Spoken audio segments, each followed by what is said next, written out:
Artificial இன்டெலிஜென்ஸுங்கிறது சூழ்நிலைக்கு தகுந்தவாறு கம்ப்யூட்டரை வேலை செய்யறதுக்காக ஒரு கோடு எழுதி நம்ம கொடுக்குறோம். அதுக்கு பேரு ஏஐ. அந்த ஏஐ என்ன ஆகுது?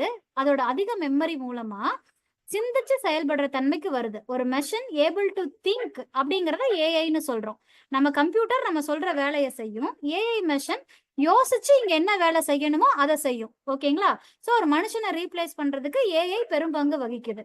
ஓகேங்களா? இதுக்குதான் ஆர்டிஃபிஷியல் இன்டெலிஜென்ஸ். வாட் இஸ் ஏஐனா a machine which can able to think அப்படிங்கறத ஏஐன்னு டிஃபைன் பண்றாங்க.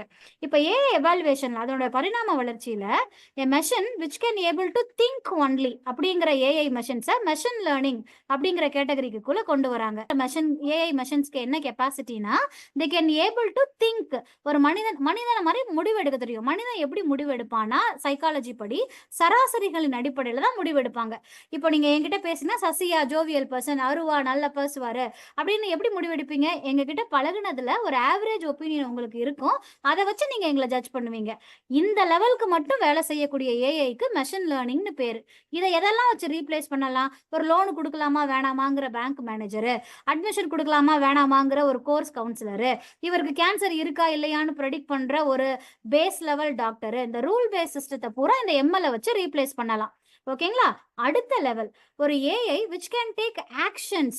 திங்க் பண்ண மட்டும் இல்லாம எந்திரிச்சு நடக்கவும் ஒரு ரோபோவால முடியும். எங்க நடக்கணும், எங்க ஓடணும், எங்க பள்ளம் இருக்கோ அங்க நகர்ந்து போகணும், முதல் தடவை அங்க பள்ளத்துல விழுந்துட்டோம்னா அடுத்த தடவை விழுகாம நடந்து போகணும்னு ஆக்ஷன் லெவல்ல இன்டெலிஜென்ஸோட செயல்படுற ஏஐக்களுக்கு டீப் லேர்னிங் அப்படின்னு பேரு. இந்த டீப் லேர்னிங்கிறது கொஞ்சம் அட்வான்ஸ் லெவல் ஏஐ. இவங்களை வகைப்படுத்துறாங்க.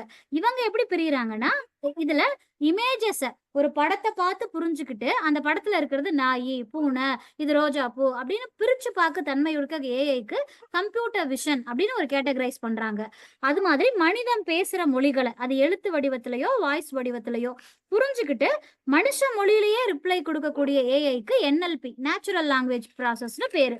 அது என்எல்பின்னு டிவிஷன் பண்றாங்க.